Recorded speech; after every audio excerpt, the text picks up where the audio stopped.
In this video tutorial, I'm going to share to you on how we can fix which user option missing from Windows login screen. So let's get started.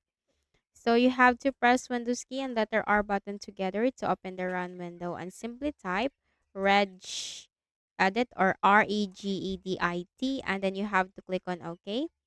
Now here in this registry editor window, simply follow me for the path that we are going to navigate. Click on HK local machine, click on the arrow to expand, then click on software, click on the arrow to expand.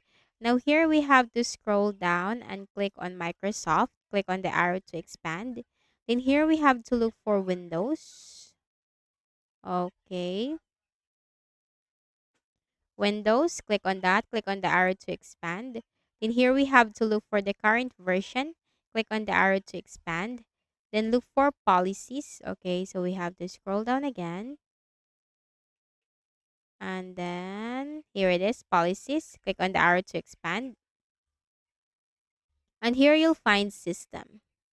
Now on the right pane, you have to make a right click and then select new, select the word 32-bit value.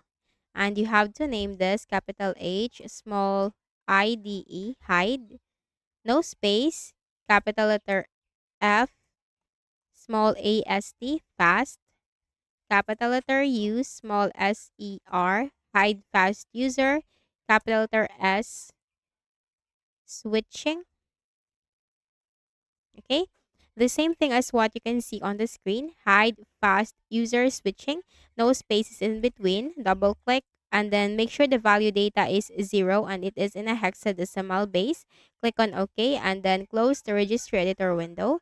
Right click at the start button, shut down or sign out and restart. After restarting, that will fix the issue for you. So do not forget to hit the like button and subscribe to this YouTube channel for more tutorials like this. Thank you for watching.